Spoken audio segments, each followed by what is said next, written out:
కలిగిన దేవ, మహాగణుడ, మహోన్నతుడ, సర్వాధికారి, సర్వ సృష్టికి ఆధారభూతుడైన మా గొప్ప దేవ, మీకే స్తుతులు స్తోత్రములు వందనాలు చెల్లించుకుంటూ ఉన్నాం. ఇదిగో నా ప్రభువ, అయినా ఎన్నో దినాల నుంచి నైనా జూమ్లో ఇది జాయిన్ అవ్వలేకపోయాను ప్రభువ. నైనా మీరు నైనా ఈ దినం జూమ్లో నన్ను నేను ఈ విధంగా జాయిన్ చేసుకున్న విధానం బట్టి స్తోత్రాలు వందనాలు చెల్లించుకుంటూ ఉన్నాం. ఇదిగో ప్రభా, నీ పక్షాన్ని నేను నిలబడుతూ ఉండగా మీరే ఏర్పాటు చేసుకున్నారు. నైనా మీ సిలువ చాటును మరుగుపరుచుకోండి, మీ ఆత్మతో మీ శక్తితో బలంతో నింపి ఇదిగో ప్రభా, జూమ్లో ఉంటున్న అన్ని బిడ్డలందరికీ కూడా అయినా ఆ యొక్క మంచి మాటలను, పర సంబంధమైన మాటలను ఇదిగో ప్రభా నా ద్వారా జ్ఞానం లేని నన్ను నాయన జ్ఞానంతో నడిపించి ఈ యొక్క బిడ్డలందరికీ కూడా నాయన మీ యొక్క మార్గాన్ని సరళం చేయమని ప్రార్థిస్తున్నాం. దేవ సహాయం చేయండి. నా యొక్క టెక్నికల్ ప్రాబ్లంలో కూడా మీకు తోడుగా ఉండి ముందుకు నడిపించండి. ఇక ప్రభు ఇంటర్నెట్ విషయంలో కూడా మీకు తోడుగా ఉండి ముందుకు నడిపించండి. ఇక ప్రభు మమ్మల్ని అందరినీ కూడా సమస్తమును మీ కృపగల హస్తాలకు అప్పచెప్తూ యేసుక్రీస్తు పరిశుద్ధమైన నామములో స్తుతించి ప్రార్థించి అడిగి వేడుకుంటున్నాం పరమ తండ్రి, ఆమేన్.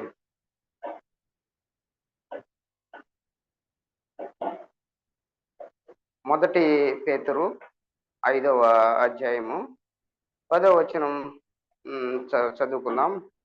ఎవరన్నా చదవగలిగిన వారు మొదటి పేతురు రాసిన మొదటి పత్రిక 5వ అధ్యాయము 10వ వచనం.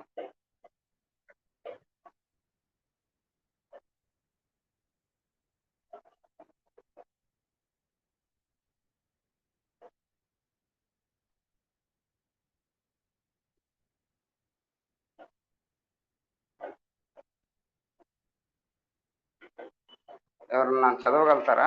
యవనస్తులు, వినిపిస్తుందా నా మాటలు?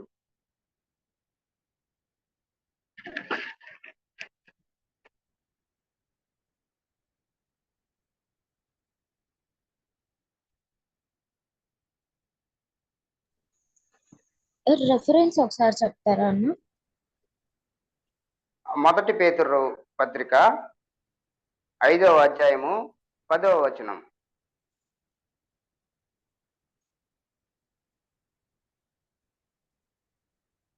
తన నిత్య మహిమకు క్రీస్తునందు మిమ్మును పిలిచిన సర్వకృపానిధి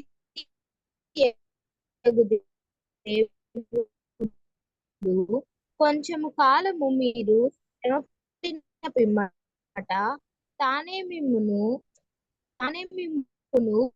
పూర్ణులుగా చేసి స్థిరపరిచి బలపరచు. మంచిది సిస్టర్. ఇప్పుడు ఏమంటున్నారంటే వాక్య భాగంలో, తన నిత్య మహిమకు క్రీస్తునందు మిమ్మల్ని పిలిచి సర్వకృపానిధియగు దేవుడు కొంచెం కాలం మీరు శ్రమపడిన పిమ్మట తానే మిమ్మను పరిపూర్ణులుగా చేసి స్థిరపరిచి బలపరచును. దేవుని వాక్యం చక్కగా సూటిగా మాట్లాడుతున్నారు. ఎందుకంటే అక్కడ చెప్తూ ఉన్నాడు దేవుడు. ఏమని చెప్తున్నాడంటే, ఆ పేతురు ఈ విధంగా పేతురు రాసిన పత్రికలో అపోస్తుడైన పేతురు చెప్తూ ఉన్నాడు. ఏమని చెప్తున్నాడంటే, బాగా గమనించినట్లయితే తన నిత్య మహిమకు, అంటే తన నిత్య మహిమ అనేది ఎక్కడ ఉంటుందంటే, తన నిత్య మహిమ పరలోక రాజ్యం. తన నిత్య మహిమ అనేది పరలోక రాజ్యం. ఎవరు నందు పిలుస్తారు అంటే, యేసుక్రీస్తునందు మిమ్మల్ని పిలిచి అని చాలా పదంకి చాలా అర్థం ఉంది అక్కడ. అంటే తన నిత్య మహిమకు ఎవరి ద్వారా పిలుస్తాడంటే యేసుక్రీస్తు ద్వారా పిలిచినట్లుగా ఉంది వాక్య భాగం. అవును కదా, నిజమే. మన కోసం యేసుక్రీస్తు ప్రభువు, మన పాపమును తీసివేసిన దేవుడు యేసుక్రీస్తు ప్రభు. అందుకే అక్కడ క్రీస్తునందు అని మెన్షన్ చేయబడింది. ఎందుకంటే యేసుక్రీస్తు మన పాపాలని తీసివేసిన దేవుడు. అలాగే మన కోసం రక్తం కార్చిన దేవుడు, మన కోసం ఆయన ప్రాణం పెట్టి అలాగే 3వ దినాన తిరిగి లేచిన దేవుడు. అయితే మన కొరకు ఆయన 2వ రాకడలో కూడా ఆయనే రానై ఉన్నాడు. అంటే దీని అంతటికీ కూడా ఎవరు కరెక్ట్గా ఉన్నారంటే యేసుక్రీస్తు. క్రీస్తునందు మనల్ని పిలుస్తాడు. ఎక్కడికి? నిత్య మహిమకు పిలుస్తాడు. అందుకే యేసు ప్రభు ఒక దగ్గర చెప్తాడు, నేనే మార్గమును, నేనే జీవమును, నేనే సత్యమును అంటాడు. అంటే నేనే మార్గమును, నేనే సత్యమును, నేనే జీవమును, నా ద్వారా తప్ప ఎవరు కూడా తండ్రి యొద్దకి చేరుకోలేరు. ఆయన ద్వారా మాత్రమే చేరుకోగలరని ఆయన యేసుక్రీస్తు ప్రభు సూటిగా మాట్లాడతాడు. అంటే అంటే ఆయన నిత్య మహిమకు మనం ఎవరి ద్వారా చేరుకోగలం అంటే కేవలం యేసుక్రీస్తును నమ్ముకుంటే మాత్రమే మనం చేరుకోగలం. అయితే యేసుక్రీస్తు ద్వారా మనల్ని పిలిచినాడు. యేసుక్రీస్తు ద్వారా మనం పిలిచినప్పుడు మనం ఆ యొక్క సర్వకృపానిధి దేవుడు మనం పిలిచినాడు. మన తండ్రి అయిన దేవుడు ఆయన మనల్ని పిలిచినట్లుగా వాక్య భాగం సెలవిస్తూ ఉన్నది. అయితే క్రైస్తవులుగా మనం ఏం చేయాలంటే కొంచెం కాలం మనకు శ్రమ కలుగుతుంది. అక్కడ రాస్తున్నాడు తర్వాత కొంచెం కాలం మీరు శ్రమ పడిన పిమ్మట చూడండి తర్వాత కూడా ఏమంటున్నాడు, తానే మనల్ని స్థిరపరచుకోలేము. మనం సొంతంగా స్థిరపరచుకోలేము. ఆ వాక్య భాగంలో ఏమని ఉంటుందంటే మనకు శ్రమలు వచ్చినప్పుడు, మనకి ఇరుకులు ఇబ్బందులు వచ్చినప్పుడు, బాధాకరమైన విషయాలు, ఏదన్నా మన కుటుంబంలో కలహాలు చిన్న చిన్నవి వచ్చినప్పుడు ఆయన చెప్తున్నాడు, కొంచెము కాలము శ్రమ వచ్చిన పిమ్మట, శ్రమ పడిన పిమ్మట తానే మిమ్మల్ని పరిపూర్ణంగా చేసి స్థిరపరిచి బలపరచును. చూడండి 3 విషయాలు చెప్తున్నాడండి. పరిపూర్ణంగా చేస్తాడు దేవుడు, స్థిరపరుస్తాడు మనల్ని దేవుడు, అలాగే బలపరిచే దేవుడుగా ఉంటూ ఉన్నాడు. అయితే ఈ దినం క్రైస్తవులుగా మన సంఘాల్లో చాలా మంది, నేను కూడా చూస్తూ ఉన్నాను, మన సంఘాల్లో ఎలా ఉన్నాయంటే క్రైస్తవులుగా దేవుని నమ్ముకుంటారు, నూతనంగా బాప్తిస్మం తీసుకున్న తర్వాత కొద్ది కాలం బాగా శ్రద్ధగా వస్తారు, దేవునిలో శ్రద్ధగా ముందుకు ఎదుగుతారు, స్తుతి కుడుకులు పెట్టుకుంటారు. అయితే కొద్ది కాలం శ్రమ వచ్చిన వెంటనే వారు చుట్టెళ్ళిపోతారు, అంటే తప్పిపోతారు. అంటే వారు ఏం చేస్తున్నారు? కొద్ది కాలం శ్రమ వచ్చినప్పుడు దేవునిని విడిచిపెడుతున్నాడు. అంటే ఆయన శ్రమ పడమంటున్నాడు అక్కడ. అంటే దేవుడు వాక్యం సెలవిస్తుంది, కొంచెం కాలం మీరు శ్రమ పడిన పిమ్మట, అంటే మనం శ్రమలు వచ్చినప్పుడు కూడా ఓర్చుకోవాలి, నమ్మకం కలిగి మనం జీవించాలి, విశ్వాసం కలిగి మనం జీవించాలి. అప్పుడే మనల్ని ఏం చేస్తాడు దేవుడు? తానే అన్నాడు అక్కడ, తానే మిమ్మల్ని పరిపూర్ణంగా చేసి స్థిరపరిచి బలపరుస్తానన్నాడు. చూడండి, ఎందుకంటే ఆ దేవుడు ఎందుకు చెప్తున్నాడంటే, ఎందుకు ఇదంతా కూడా మనం పరిపూర్ణంగా చేయడం, మనల్ని ఎందుకు స్థిరపరచాలి, ఎందుకు బలపరచాలంటే మొట్టమొదటిగా చెప్పినాడు నిత్య మహిమ కొరకు, పరలోక రాజ్యం కొరకు. అంటే మనకు శ్రమలు వస్తాయి, అంటే ఎంతమంది ఆ యొక్క పరీక్షలు లాంటిది శ్రమల పరీక్షలు లాంటివి, వాటిలో మనం నిలకడగా ఎంతమంది మనం నిలబడగలుగుతాము, ఎంతమంది మనం స్థిరపరచుకోగలుగుతాం మన హృదయాల్ని, ఎంతమంది మనల్ని మనం పరిపూర్ణంగా చేసుకోగలుగుతామో దేవుడు మనకు అక్కడ తెలియజేస్తూ ఉన్నాడు. అంటే మనం నిత్య మహిమ మన గోల్, పరలోక రాజ్యం మన గోల్. దాని కొరకు మనం పరుగులు తీసే వారంగా మనం ఉండాలి. అదే మనకు ఈ సంవత్సరం కూడా వచ్చిన వాగ్దానం కూడా అదే. యెషయా గ్రంథం 26వ అధ్యాయము ఒకసారి చూసినట్లయితే 12వ వచనం, యెషయా గ్రంథం 26:12.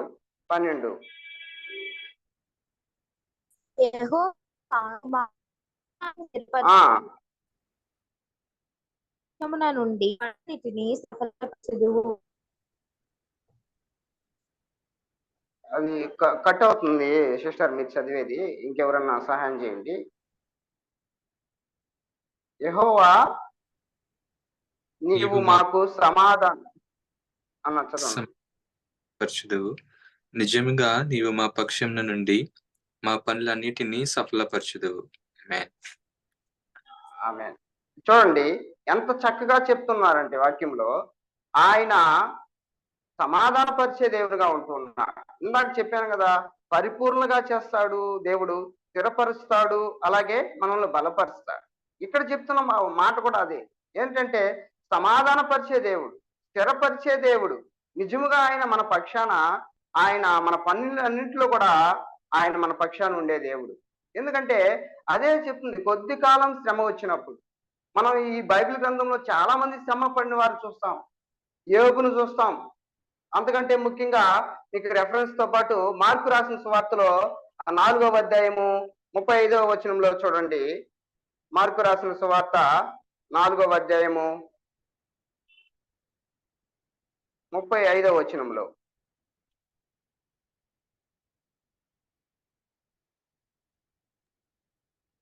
ఆ పవర్ దినమే కట్ అయినట్టు. ఆ దినమే సాయంకాలమైనప్పుడు ఆయన అద్దరికి పోవుదుమని వారితో చెప్పగా, వారు జనులను పంపివేసి ఆయనను ఉన్నపాటున చిన్న ధ్వనిలో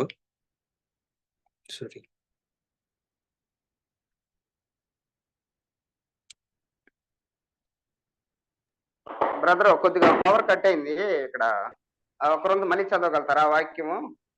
4వ మార్క్సు అధ్యాయము మార్కు 4వ మార్కు 4:35. ఆ దినమే సాయంకాలమైనప్పుడు ఆయన అద్దరికి పోవుదుమని వారితో చెప్పగా, వారు జనులను పంపివేసి ఆయనను ఉన్నపాటున చిన్న ధ్వనిలో తీసుకొని పోయిరి. ఆయన ఇప్పుడు మనకు తెలుసు కదా, ఇక్కడ శిష్యులతో పాటు వెళ్తున్నప్పుడు అద్దరికి ఏం జరిగింది? అక్కడ పెద్ద తుఫాను రేగింది. ఆ యొక్క వారు వారు కూడా అక్కడ గాలి, పెద్ద గాలి అలాగా వీస్తున్నప్పుడు వాళ్ళు ఏం చేశారంటే, కొద్ది కాలం శ్రమ అది. శిష్యులు కొద్ది కాలం శ్రమ వచ్చినప్పుడు వాళ్ళు ఏం చేయాలంటే 38వ వచనంలో చివరి భాగంలో చెప్తున్నారు, మీకు చింత లేదా అని ఆయనతో అన్నారు. ఆయనతో అన్నప్పుడు ఆయన ఏం చేస్తున్నాడంటే, గాలిని వాళ్ళు ఏమనలా, అప్పుడే వెంటనే వాళ్ళు ఏమనలేదు. గాలిని గద్దించాడు, నిశ్శబ్దంగా ఊరుకుండమని ఆయన సముద్రంతో చెప్పినాడు. అలాగా గాలి అణిగి నిమ్మలమైంది. అప్పుడు అంటున్నాడు 40వ వచనములో చూడండి, అప్పుడు ఆయన మీరెందుకు భయపడుచున్నారు? చదువు బ్రదర్. మీరింకనూ నమ్మిక లేక ఉన్నారా అని వారితో చెప్పెను. వారు మిక్కిలి భయపడి, ఈయన ఎవరో, గాలియు సముద్రమును ఈయనకు లోబడుచున్నవని ఒకరితో ఒకరు చెప్పుకొనిరి. అక్కడ అంటున్నాడు కదా, యేసుక్రీస్తు ప్రభు ఏమంటున్నాడు? మీరు ఇంకను నమ్మలేకపోతున్నారు. అంటే చూడండి, అంటే వారికి వచ్చిన శ్రమ ఏంటంటే కొద్ది కాలము శ్రమ వచ్చింది. అంటే కొద్ది కాలం శ్రమ వచ్చినా కూడా వారు అలాగా అన్నారు. అంటే అలాగా మన క్రైస్తవులు కూడా కొద్ది కాలం శ్రమ వచ్చినప్పుడు మనము దేవుని మీద నమ్మకం ఉంచాలి. దేవుని మీద నమ్మకం ఉంచినప్పుడు ఆయన తానే అక్కడ అన్నాడు. అంటే మొదటి పేతురు 5:10 ఏమన్నాడు? తానే మిమ్మల్ని పరిపూర్ణులుగా చేసి బలపరిచి స్థిరపరుస్తానన్నాడు. అంటే మనకు శ్రమలు వస్తాయి, అయినప్పటికీ మనము ఎలా ఉండాలంటే నమ్మకంగా, విశ్వాసంగా ఉండాలి. అదే మార్కు 5:34 కూడా ఒక స్త్రీ ఉంది, రక్తస్రావం కలిగిన స్త్రీ. చూడండి 5:34లో ఒక మాట అంటున్నాడు దేవుడు, కుమారి, నీ విశ్వాసం నిన్ను స్వస్థపరిచెను, సమాధానం సమాధానం గలదాయి పొమ్ము. చూడండి ఎంత చక్కగా చెప్తున్నాడు. ఆమెకి ఎలాగా సమాధానం దొరికింది, అలా ఆమె ఎలాగా స్థిరపరచబడింది, ఆమె ఎలాగా మనకు బలపరచబడింది, ఆమె వ్యాధి ఎలాగా నివారణ అయింది, ఆమె బాధకు ఎలాగ స్వస్థత దొరికిందంటే ఆమె యొక్క విశ్వాసం. కేవలం ఆమె యొక్క విశ్వాసం, కేవలం ఆమె యొక్క నమ్మకం. అదే ఆమెకి కొంచెం కాలం, అంటే ఇంక చాలా దినాల నుంచి 12 సంవత్సరాల నుంచి శ్రమ వచ్చినప్పటికీ కూడా ఈ దినం క్రైస్తవులు బిడ్డలు ఏమంటున్నారంటే ఇంత శ్రమ కూడా కాదు, చిన్నపాటి జ్వరము లేదా చిన్నపాటి శ్రమ వచ్చినా కూడా తప్పిపోయేటట్టుగా ఉంటూ ఉన్నారు. అయితే దేవుని వాక్య భాగం సెలవిస్తుంది, రక్తస్రావం కలిగిన స్త్రీ 12 సంవత్సరాల నుంచి ఆమె రక్తస్రావం కలిగిన స్త్రీ ఎంత వేదన అనుభవించి ఉంటుంది. అయితే ఆమె విశ్వసించింది. ఆ యొక్క యేసుక్రీస్తు ప్రభువు ఆ యొక్క ప్రాంతానికి వచ్చినప్పుడు ఆయన యొక్క వస్త్రాన్ని ముట్టితే నాకు వ్యాధి బాగవుతుందని ఆమె నమ్మింది. ఆమె విశ్వసించింది. అప్పుడు ఆమె ఏం చేసింది అంటే, ఆయన చెప్తున్నాడు చూడండి, కుమారి నీ విశ్వాసము, నీ విశ్వాసం, వాళ్ళ తల్లిదండ్రుల విశ్వాసము కాదు, వారి యొక్క బంధువుల విశ్వాసము కాదు, సంఘం విశ్వాసం కాదు. అయితే ఆమె ఆమె యొక్క విశ్వాసం, కేవలం ఆమె యొక్క విశ్వాసమే ఆమెని స్వస్థపరిచింది. ఇద్దరం యవ్వనస్తులైనా ఎవరైనా క్రైస్తవ బిడ్డలుగా మనం ఏంటంటే సంఘాల్లో జరుగుతుంది, కొద్ది కాలం శ్రమ వచ్చినా కూడా మనం తప్పిపోయే వారంగా ఉంటున్నాం. ఆయన చెప్పినాడు మొదటి పేతురు 5:10 ఏమని చెప్పాడంటే, కొద్ది కాలం మీరు శ్రమ అనుభవించిన పిమ్మట తానే మిమ్మల్ని పరిపూర్ణంగా చేసి బలపరిచి స్థిరపరుస్తామంట. ఇది అందరికీ వాక్య భాగం ఆ ఆ, తీసుకోవాలి.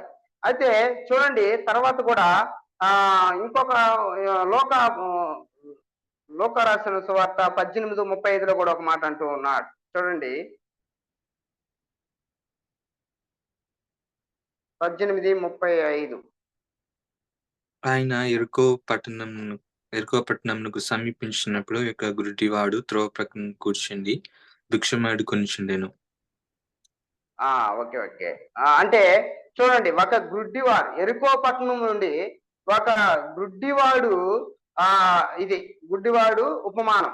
అంటే త్రోవ పక్కన కూర్చున్న గుడ్డివారు ఆయన ఎరుకో పట్టణంలో పోతూ ఉన్నప్పుడు ఆయన నజరేయుడైన యేసు అని ఈ మార్గాన పోతున్నాడని తెలుసుకుని, దావీదు కుమారుడా నన్ను కరుణించుమని కేకలు వేస్తూ ఉన్నాడు.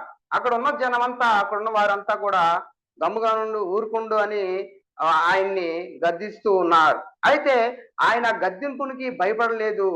అయితే ఆయన మిక్కిలిగా ఏం చేస్తున్నాడంటే, మరీ ఎక్కువగా ఆయన దావీదు కుమారుడా అని ఎక్కువగా ఇంకా కేకలు వేస్తున్నట్లుగా అక్కడ చూస్తూ ఉన్నాం.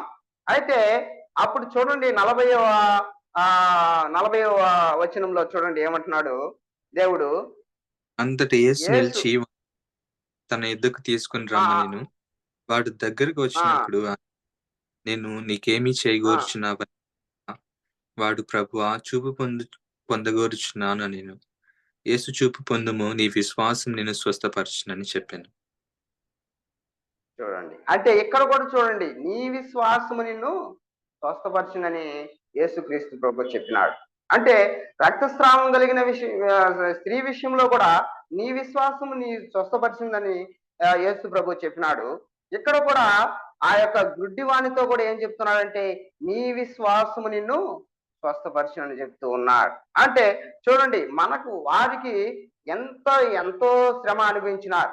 గుడ్డివారైతే అక్కడ టైం కరెక్ట్ గా రాయలేదు, కరెక్ట్ గా చెప్పలేదు, కానీ ఆయన పుట్టుకతోనే ఒకవేళ గుడ్డివానిగా ఉంటూ ఉన్నాడు. అంటే ఆయన చూడండి ఎంతటి శ్రమ. అంటే ఆయన చెప్తున్నాడు దేవుని వాక్యం, కొద్ది కాలం మీరు శ్రమ అనిపించండి, తర్వాత మిమ్మల్ని స్థిరపరిచి బలపరిచి ఆయన మనల్ని పరిపూర్ణంగా చేసే దేవుడుగా ఉంటూ ఉన్నాడు. అంటే మన విశ్వాసం అక్కడ రక్తస్రావం కలిగిన స్త్రీ విషయంలో గాని, ఇక్కడ గుడ్డివాని విషయంలో గాని ఆయన ఏం చేస్తున్నాడంటే, నీ విశ్వాసము నిన్ను స్వస్థపరుస్తానంటూ ఉన్నారు. ఈ దేవుని బిడ్డలుగా మనం ఏం చేయాలంటే, మనం శ్రమ వచ్చినప్పుడు మన కొద్ది కాలం శ్రమ వచ్చినప్పుడు మనం తప్పిపోయే వారంగా మనం ఉండకూడదు, చుట్టూ వారంగా మనం ఉండకూడదు. అందుకే చెప్తున్నాడు దేవుడు, ఎందుకంటే మనల్ని పరిపూర్ణంగా చేసి స్థిరపరిచి బలపరిచే దేవుడుగా ఉంటూ ఉన్నాడు. ఎందుకంటే ఆయన నిత్య మహిమకు, ఎందుకంటే ఆయన నిత్య మహిమ పరలోక రాజ్యం కొరకు యేసుక్రీస్తు ప్రభువు నందు మనల్ని పిలుచుకున్నాడు. అవును, యేసుక్రీస్తు ప్రభువును మనం పిలుచుకున్నాడు. ఎందుకంటే మనల్ని నిత్య రాజ్యంలోకి వారసులుగా చేసుకునే దాని కొరకు. అంటే ఇప్పుడు ముగ్గురం చూసుకున్నాం. మనం ఎవరిని చూసుకున్నాము? అద్దరికి పోయేటప్పుడు వారు శిష్యులను చూసుకున్నాము. ఆ గాలి వానకి, పెద్ద గాలికి, తుఫానికి వారు భయపడినారు. కొద్ది కాలం వచ్చినప్పుడు వారు భయపడినారు.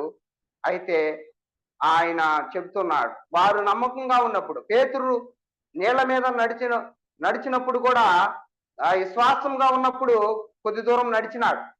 యేసయ్యను చూస్తూ ఉన్నప్పుడు కొద్ది దూరం నడిచినాడు. అయితే ఆయన యేసయ్యను చూడకుండా ఈ లోకాన్ని చూసినప్పుడు, శ్రమలను చూసినప్పుడు ఆయన ఏం చేసినాడంటే మునిగిపోసాగినాడు. అంటే బాగా ఆలోచించినట్లయితే విశ్వాసము, నమ్మకము చాలా ప్రాముఖ్యంగా ఉంది. ఎవరి మీద అంటే దేవుని మీద, యేసుక్రీస్తు ప్రభువు మీద. ఆయన చెప్పాడు కదా, నేనే మార్గమును, నేనే సత్యమును, నేనే జీవమును, నా ద్వారా తప్ప ఎవరు కూడా తండ్రిని చేరుకోలేరు. ఆయన ద్వారా మాత్రమే, ఆయనే మార్గము మనందరికీ. అందుకే మనం యేసుక్రీస్తు ప్రభువు మీద, జీసస్ మీద మన విశ్వాసం, మన నమ్మకం అనేది ఉండాలని దేవుని వాక్య భాగం సెలవిస్తూ ఉన్నది. అవును, అలాగా ఉన్నారు, విశ్వాసం కలిగినారు. రక్తస్రావం కలిగిన స్త్రీ విశ్వాసం ఉంచింది, ఆమె స్వస్థపరచబడింది. అలాగే ఆ యొక్క గుడ్డివారు విశ్వాసం ఉంచినాడు, ఆయన కళ్ళు తెరవబడినాయి. నీ విశ్వాసము నిన్ను స్వస్థపరిచినని ఆయనతో చెప్పినాడు. 43వ వచనంలో వెంటనే వాడు చూపు పొంది దేవుని మహింపరచుచు ఆయనను వెంబడించి. చూడండి 43వ వచనంలో చదవండి బ్రదర్ హేమంత్. వెంటనే వాడు చూపు పొంది మహిమపరచుచు ఆయనను వెంబడించెను. ప్రజలందరూ అది చూచి దేవుని స్తోత్రం చేసిరి. ఇక్కడ చూడండి, చాలా చక్కగా రాసి ఉంది. అంటే వెంటనే వాడు చూపు పొందుకున్నాడు, స్వస్థత పొందుకున్నాడు. అయితే వెంటనే స్వస్థత పొందుకున్న తర్వాత ఏం చేశాడంటే దేవునిని మహింపరిచినాడు. దేవునిని మహింపరిచే వారంగా మనం ఉండాలి. మనం ఒకవేళ మనకు ఆరోగ్యం బాగాలేనప్పుడు, ఒకవేళ నాకైతే గడిచిన వారం నుంచి వైట్ బ్లడ్ సెల్స్, తెల్ల రక్త కణాలు తగ్గి టైఫాయిడ్ ఫీవర్ అయి వచ్చింది. అయితే ఆ ఉన్న సంఖ్య కంటే తగ్గినాయి అన్నమాట తెల్ల రక్త కణాలు. అట్లయితే మళ్ళీ 2 రోజుల తర్వాత ట్రీట్మెంట్, ఆ ఫ్రూట్స్ అన్ని తినిన తర్వాత మళ్ళీ నార్మల్ గా పెరిగినాయి. అంటే తల తిరగడం అట్లాగా తగ్గినాయి. స్వస్థత వచ్చింది. అప్పుడు మనం ప్రార్థించడం వల్ల, దేవుణ్ణి మనం అనేక సార్లు ప్రార్థించడం వల్ల ఇలా జరిగిందని ఆ రిపోర్ట్ రావడం వెంటనే నేను దేవునికి స్తోత్రం చెప్పుకున్నాను, ప్రైజ్ ది లార్డ్ అని. అక్కడ ఉన్న డాక్టర్ కూడా ఎందుకు అలా అన్నావు అన్నాడు. అంటే నేను దేవునికి మహిమ కలుగును గాక అని నేను దేవుణ్ణి మహింపరిచినాను. అంటే వెంటనే మనం ఏదన్నా ఒక కార్యం జరిగినప్పుడు మనం దేవునిని మహింపరిచే వారంగా మనం ఉండాలి. అలాగే ఆయనను వెంబడించాలి. ఆయన ఇప్పుడు లేడని మనం అనుకోకూడదు. ఆయన ఏం చెప్పినాడంటే వాక్యమే ఆయన. ఎందుకంటే వాక్యమే దేవుడై ఉన్నాడు. ఆది యందు ఏముంటుంది? ఆది యందు వాక్యముండును, వాక్యము దేవుని దగ్గర ఉండును, దేవుడే వాక్యమై ఉండునని యోహాను రాసిన పత్రికలో తెలియజేస్తాడు. అంటే ఇప్పుడు వాక్యమే దేవుడు కనుక మనం ఎవరిని వెంబడించాలంటే వాక్యాన్ని వెంబడించాలి. దైవ సేవకులు చెప్పే వాక్యాన్ని మనం అనుసరించాలి. ఆ యొక్క నిత్య జీవితంలో దాన్ని మనం విలీనం చేసుకోవాలి. అలాగా మనము ఆయన కొద్ది కాలం శ్రమ వచ్చినప్పుడు, ఈ లోకంలో మనం ఆ శరీర సంబంధం కాబట్టి శ్రమ వస్తుంది. శ్రమ వచ్చినా కూడా మనం తప్పిపోయే వారంగా మనం ఉండు. యోబుకి వచ్చిన శ్రమ మనకు రాదు. యోబుకి ఎలాంటి శ్రమ వచ్చిందంటే తన 10 మంది సంతానం కూడా చనిపోతారు, తీసేసుకుంటారు. తన ఆస్తి, తన సంపద, తనకున్న యావత్తు కూడా నశించిపోతుంది. చివరికి తనకి అనారోగ్యం వచ్చి ఆరోగ్యం కూడా నశించిపోతుంది. అయినప్పటికీ కూడా తన విశ్వాసం ఎప్పుడు సన్నగిల్లలేదు. సన్నగిల్లకుండా ఆయన ఆ సాతాను రూపంలో తన భార్య కూడా దేవుణ్ణి దూషించమన్నప్పుడు ఆయన దేవుణ్ణి దూషించలేదు. మూర్ఖురాలు మాట్లాడినట్టు నువ్వు మాట్లాడుగా, కానీ దేవుని నామాన్ని ఆయన మహింపరిచి, దేవుని నామాన్ని మహింపరిచిన తర్వాత మనకు తెలుసు, అందరికీ తెలుసు, యోబుకి అంతకి 2 అంతలు ఆయన అభివృద్ధి, ఆయన మరి హెచ్చింపబడినాడు. చూడండి, అంటే ఇదే దేవుడు చెప్పింది, మనం పరిపూర్ణంగా చేస్తాడు. అంటే కొద్ది కాలం శ్రమ అనుభవించాలి, మనం దేవుని మహింపరచాలి, దేవుని మీద నమ్మకం ఉండాలి, దేవుని మీద విశ్వాసం ఉండాలి. అప్పుడు మనం తప్పిపోము, తుట్టిల్లము, దేవుని నామానికి మహిమకరంగా మనం తీసుకుంటాం. దేవుని నామానికి అవమానకరంగా మనం జీవించకూడదు. అదే చెప్తుంది వాక్య భాగం. మనకు శ్రమలు వచ్చినప్పుడు మన గోల్ ఏంటంటే పరలోక రాజ్యం. కనుక ఇంకా యెషయా గ్రంథంలో చూడండి 26:3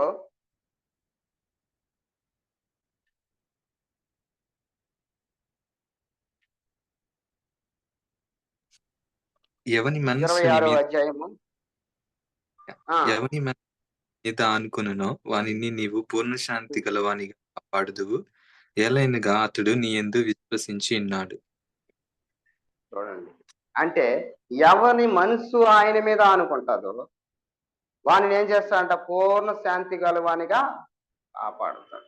పూర్ణ శాంతి గలవాడిగా అంటే కాపాడుతాడు, మన మనసుకి నెమ్మదినిస్తాడు.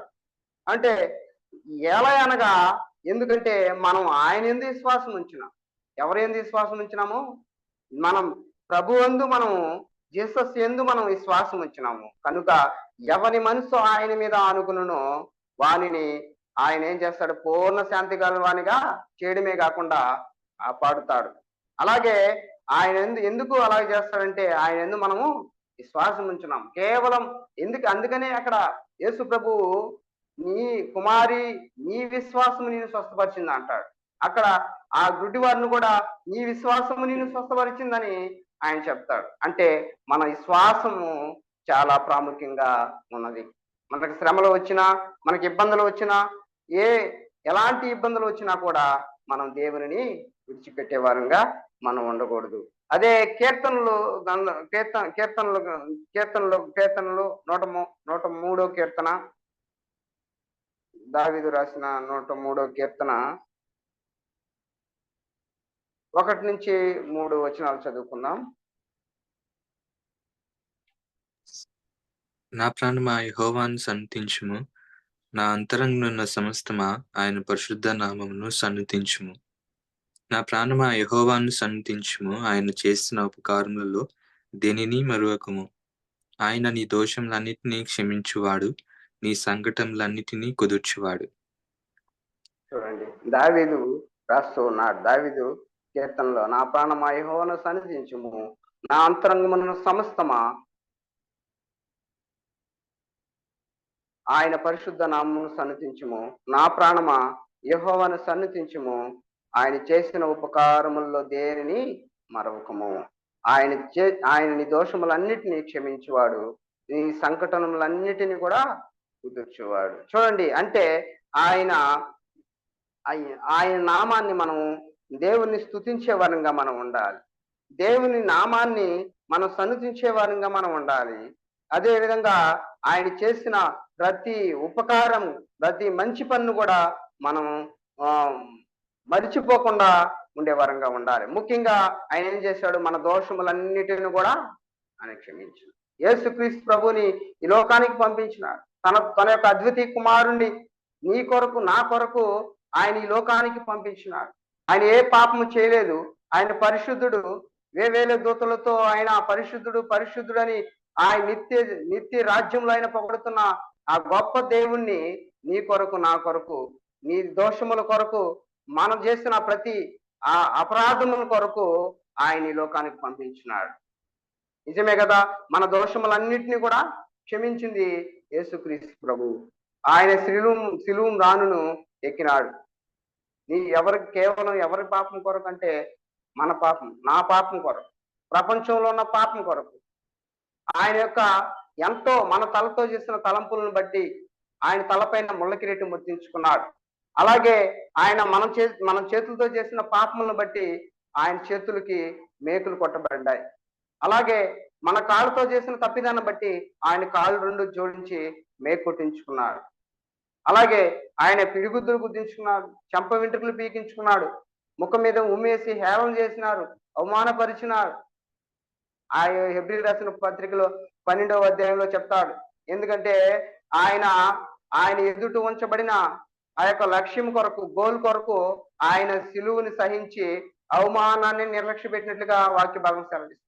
చూడండి, ఆయన ఎదుట ఉంచబడింది ఏంటంటే మనందరం కూడా పరిశుద్ధుల మగుడు, మనందరం కూడా నీతిమంతులుగా తీర్చబడడం, మన పాపాన్ని మనం విడిచిపెట్టడం ఆయన యొక్క లక్ష్యం. యేసుక్రీస్తు యొక్క లక్ష్యం. మనందరూ పరలోక రాజ్యానికి చేరుకోవడం ఆయన లక్ష్యం, ఆయన గోల్. అందుకే ఆయన ఒక్కసారి ఆయన వచ్చినాడు. మన యొక్క దోషములన్నిటిని కూడా ఆయన శిలువ మాను పైన ఆయన నల్లుగొట్టుకున్నాడు. ఆయన ఎక్కడ కూడా అరికాల నుంచి నన్నెత్తి వరకు ఎక్కడ స్వస్థలేని స్థితిలో ఆయన గాయపరుచుకున్నాడు. ఎవరి కొరకు అంటే కేవలం నా కొరకని నేను భావిస్తూ ఉన్నాను. ఎందుకంటే నేను మన పితరులు అవాదములు మొదలుకొని లేదా మా తల్లి గర్భం ధరించిన మొదలుకొని కూడా మనం పాపంతో చేసిన వారం. అందుకనే చెప్తున్నాడు ఆయన ఆ మన దోషములన్నిటిని కూడా క్షమించిన వాడు యేసుక్రీస్తు ప్రభు. ఎక్కడ క్షమించినాడంటే ఆయన శిలువ మాను పైన తన పరిశుద్ధమైన రక్తాన్ని, నిష్కలంకమైన నిర్దోషమైన ఆ యొక్క పుణ్య రక్తాన్ని మనందరి కొరకు ఆయన దారులుగా దార్చివేసి, ఆయన ఒక్క రక్త బొట్టు కూడా ఆయన యొక్క శరీర దేహంలో దాచుకోలేదు. ఆయన చివరి రక్త బొట్టు వరకు ఆయన కార్చి ఆయన ఏం చేసినాడంటే ఆయన చివరిగా ప్రాణం వదిలాడు. తండ్రి, నా ఆత్మను నీకు అప్పచెప్తున్నానని ఆయన తండ్రికి తన ఆత్మని అప్పచెప్తున్నాడు. నీవు నేను కూడా మన ఆత్మని మనం చివరి వరకు ఆయన చెప్తాడు ప్రకటనలో, చివరి వరకు నీవు నమ్మకంగా ఉండు, నేను నీకు జీవ కిరీటాన్ని ఇస్తానన్నాడు. ఏముంది ఇక్కడ కూడా నమ్మకమే కదా ఉండదు. చివరి వరకు నమ్మకంగా ఉండు, నేను నీకు జీవ కిరీటాన్ని ఇస్తాను. పరలోక రాజ్యం ఇది మన గోల్. యవనస్తులు కానీ క్రైస్తవులు కానీ అందరూ కూడా ఏంటంటే గోలు చివరి వరకు మనం నమ్మకంగా ఉంటాం. శ్రమలు వచ్చినప్పుడు తప్పిపోయి విగ్రహాలలోకి వెళ్ళిపోవడం కాదు, శ్రమ వచ్చినప్పుడు తప్పిపోయి మందిరానికి రాకుండా పోవడం కాదు, పాస్టర్లు గద్దించినప్పుడు లేదా పాస్టర్లు హెచ్చరించినప్పుడు, దైవ సేవకులు హెచ్చరించినప్పుడు, చెడు స్వభావాన్ని మార్చుకోమన్నప్పుడు హెచ్చరించినప్పుడు, టయానికి మందిరానికి రమ్మన్నప్పుడు హెచ్చరించినప్పుడు తప్పిపోవడం కాదు, చుట్టెళ్ళిపోవడం కాదు. కనుక మన యొక్క మార్గం ఎక్కడికి మనం చేరుకోవాలి? పరలోక రాజ్యానికి చేరుకోవాలి. అందుకే యేసుక్రీస్తు ప్రభు తన రక్తాన్ని గార్చినాడు, తన యొక్క ప్రాణం పెట్టినాడు. ఆయన 3వ దినాన సమాధిని గెలిచి తిరిగి లేచిన దేవుడుగా ఉంటూ ఉన్నాడు. మన పాపముల కొరకు ఆయన రక్తం గార్చి ప్రాణం పెట్టినాడు. అలాగే మనం నీతిమంతులుగా చేయడం కొరకు సమాధిని గెలిచి, ఓ మరణమా నీ ముళ్ళెక్కడ, ఓ మరణమా నీ విజయం ఎక్కడ అని మరణాన్ని సైతం, సాతానుడు సైతం ఆయన ఎదిరించి ఎవరికి పునరుద్ధానం ఈ లోకంలో లేదు. కేవలం యేసుక్రీస్తు ప్రభువుకు ఒక్కడికే పునరుద్ధానం. కనుక ఆయన లేపబడ్డాడు, లేచినాడు. లేచి ఆయన అందరికీ కనబడి ఆయన తండ్రి దగ్గర వెళ్ళిపోయినాడు. తండ్రి దగ్గర వెళ్ళిపోయి ఆయన ఊరికే గమ్ముగా లేడు, తండ్రి దగ్గర విజ్ఞాపన చేస్తూ ఉన్నాడు. తండ్రి దగ్గర కూర్చొని ఎవరి కొరకు విజ్ఞాపన చేస్తున్నాడంటే బాగా గమనించండి. అక్కడ లేఖనాలు ఇప్పుడు చూపించాలని వేరే రెఫరెన్స్కి వెళ్ళిపోవాలి. లేఖనాల్లో రాయబడి ఉంది. తండ్రి దగ్గర ప్రకటనలో అనుకుంటాను, ప్రకటనలో మొదట్లోనే రాస్తుంది. మొదటి అధ్యాయంలో రాయబడి ఉంది ఆ మాటలు. ఎవరి కొరకు విజ్ఞాపన చేస్తున్నాడంటే దేవుని యొద్దకు వచ్చే వారి కొరకు మాత్రమే విజ్ఞాపన చేస్తూ ఉన్నాడు. దేవుని యొద్దకు ఎవరైతే వస్తారో, దేవుని సన్నిధికి ఎవరైతే వస్తారో, దేవుని మందిరానికి ఎవరైతే వస్తారో వారి కొరకు విజ్ఞాపన చేస్తూ ఉన్నాడు. అంటే ముఖ్యంగా చెప్పాలంటే పరిశుద్ధుల కొరకు విజ్ఞాపన చేస్తూ ఉన్నాడు యేసుక్రీస్తు ప్రభు. అంటే బాగా ఆలోచించాలి, బాగా గమనించాలి. మొట్టమొదట ఎవరి కోసం వచ్చాడంటే పాపుల కొరకు నేను వచ్చానని చెప్తాడు ఆయన. పాపులు, నీతిమంతుల కొరకు నేను రాలేదు, పాపుల కొరకు నేను వచ్చినాడని చెప్తాడు. అయితే ఇప్పుడు ఏం చెప్తున్నాడంటే వాక్య భాగంలో, ప్రకటనలో, నేను పాపుల కొరకు ఆయన ప్రార్థన చేయట్లేదు, పాపుల కొరకు ఆయన విజ్ఞాపన చేయట్లేదు. ఎందుకంటే ఆయన వచ్చి తన పని తను చేసుకొని పోయినాడు. అంటే తన ప్రాణం పెట్టినాడు, తన పరిశుద్ధ రక్తాన్ని కార్చినాడు. అయితే ఇంకా మన పాపంలో ఉన్నట్లయితే ఆయన మన కోసం ప్రార్థన చేయట్లేదు, మన కోసం ఆయన విజ్ఞాపన చేయట్లేదు. ప్రకటన గ్రంథం ఒకసారి 1వ అధ్యాయంలో చదవండి. ఆయన పరిశుద్ధుల కొరకు విజ్ఞాపన చేస్తున్నానని రాయబడింది. దేవుని యొద్దకి వచ్చేవారి కొరకు నేను విజ్ఞాపన చేస్తున్నానని రాయబడింది. అయితే మన గోల్ ఏంటంటే పరలోక రాజ్యం. బాగా ఆలోచించాలి. ఎందుకంటే చూడండి, తర్వాత మనం ఇప్పుడు మళ్ళీ మొదటి లేఖనంకు వచ్చినట్లయితే మొదటి పేతురు పత్రిక తీసుకుందాం. ఇప్పుడు మొదటి రాసిన పేతురు పత్రిక 5వ అధ్యాయం 10వ వచనంలో, తన నిత్య మహిమకు క్రీస్తునందు మిమ్మల్ని పిలిచిన సర్వకృపానిధియగు దేవుడు కొంచెం కాలం మీరు శ్రమపడిన పిమ్మట తానే మిమ్మను పూర్ణులుగా చేసి స్థిరపరిచి బలపరచును. అవును, అంటే ఇది మనం తీసుకోవాల్సింది. ఎక్కడికి? నిత్య మహిమకు, అంటే పరలోక రాజ్యానికి ఎవరి ద్వారా పిలిచినాడంటే క్రీస్తునందు మనల్ని పిలుచుకున్నాడు. క్రీస్తునందు ఆయనే లోక పాపంలో మోసుకుపో దేవుని గొర్రెపిల్లగా ఈ లోకానికి వచ్చినాడు. వదుకు తేబడిన గొర్రె ఏ విధంగా మౌనంగా ఉంటుందో, లేదా బొచ్చు కత్తిరించి వారి ఎదుట గొర్రె ఏ విధంగా మౌనంగా ఉంటుందో, మౌనంగా ఉన్నాడు ఆయన. మన పాపాలన్నీ క్షమించాలి కాబట్టి ఆయన మౌనం మోహించినాడు, సిలువను సహించినాడు, అవమానాన్ని నిర్లక్ష్య పెట్టినాడు. ఆయన దేవుని సంకల్పం చొప్పున తన పరిశుద్ధ రక్తాన్ని కార్చి తన యొక్క ప్రాణాన్ని పెట్టి, అంత మాత్రమే కాకుండా మనం నీతిమంతులుగా చేయుట కొరకు ఆయన 3వ దినాన మృత్యుంజయుడిగా మరణాన్ని గెలిచి లేచి చెప్తూ ఉన్నాడు. ఏమని చెప్తున్నాడంటే, ఈ దినం విజ్ఞాపన చేస్తున్నాడు. ఎవరి కొరకు విజ్ఞాపన చేస్తున్నాడంటే పరిశుద్ధుల కొరకు విజ్ఞాపన చేస్తూ ఉన్నాడు. 2వ రాకల్లో మనం ఎత్తబడాలంటే, 2వ రాకల్లో మనం దేవుణ్ణి మధ్య ఆకాశానికి యేసుక్రీస్తు ప్రభు వచ్చినప్పుడు మనం ఎదుర్కోవాలంటే ఆయన్ని మనం ఆయన యందు మాత్రమే మన విశ్వాసము ఉంచాలి. కనుక బాగా గమనించండి, అలాగా మనం కొద్ది కాలం శ్రమ వచ్చినప్పుడు మనం తప్పిపోయే వారంగా మనం ఉండకుండా మనం ఆ యొక్క దేవుణ్ణి మనం విశ్వసించే వారంగా మనం ఉండాలని దేవుని వాక్య భాగం సెలవిస్తూ ఉన్నది. కనుక ఈ కొద్ది వాక్యాన్ని దేవుడు మన కొరకు దీవించును గాక. ఎందుకంటే మన యొక్క గోల్ అంతా కూడా నిత్య మహిమ కొరకు మన గోల్ ఉండాలి. ఎందుకంటే ఈ దినాన ఎందుకంటే నేను కూడా ఒక సంవత్సరం తప్పిపోయాను. బ్రదర్ హేమంత్ తెలుసు. ఎందుకంటే డిప్రెషన్ లోకి వెళ్ళిపోయాను. లేనిపోని వాటికి అతిగా ఆలోచించడం వల్ల, కొంచెం కొంచెం జ్ఞానం వల్ల, దేవుడిచ్చిన జ్ఞానం చొప్పున నేను నడవకుండా పాతవి గుర్తు చేసుకోకూడదని దేవుని వాక్యం భాగం చెప్పినప్పటికీ కూడా ఇది సాక్ష్యంగా చెప్తూ ఉన్నాను. ఎందుకంటే ఆయన చెప్పినాడు నేను కొద్దిగా డిప్రెషన్ లోకి వెళ్ళిపోయి రకరకాలుగా అసలు నిద్ర పట్టేది కూడా కాదు. అంటే కొద్ది కాలం చిన్న శ్రమ వచ్చినప్పటికీ నేను తప్పిపోయినాను. 1 సంవత్సరం రోజులు తప్పిపోయినాను. అయితే దేవుడు మళ్ళీ ఆయన పిలుచుకున్నాడు.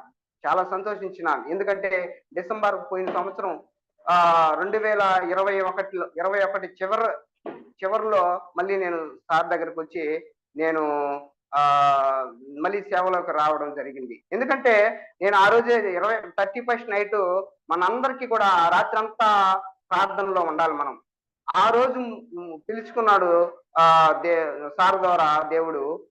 మళ్ళీ రెండోసారి పిలుచుకున్నప్పుడు అప్పుడు నేను నిర్ణయించుకున్నాను. అప్పుడు కూడా డిప్రెషన్ లో ఉన్నాను. ఆ దినం కూడా డిప్రెషన్ లోనే ఉన్నాను, ఆలోచిస్తూ ఉన్నాను. అయినప్పటికీ అప్పుడే నేను ప్రార్థన చేసుకున్నాను, ప్రభువా దేవా, నేను నెక్స్ట్ ఇయర్ నుంచి నేను ఇవన్నీ కూడా ఆలోచించకూడదు. నా యొక్క గోల్ అంతా నా కొద్దిగా ఈ వాక్యం నేను చదువుకున్నాను. అప్పుడు నేను ఈ వాక్యం నేను చూసుకున్నాను. ఎందుకంటే మన నిత్య మహిమ కోసం మనం యేసుక్రీస్తు ప్రభువుని మనం ఆయన ద్వారా మనం పోయే వరంగా మనం ఉండాలి. ఆయన మార్గం కాబట్టి, ఆయనే సత్యము కాబట్టి, ఆయనే జీవం కాబట్టి.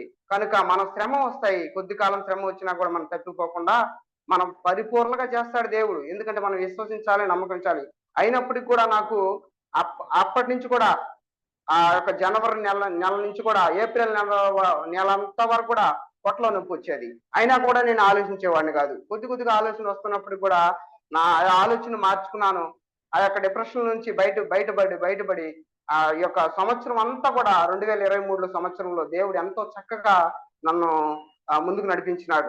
దేవుని సేవలో గాని, నా యొక్క నిజ జీవితంలో గాని, నా పిల్లల విషయంలో గాని, అన్ని విషయంలో కూడా ఆయన నన్ను మంచి మార్గంలో నడిపించినాడు.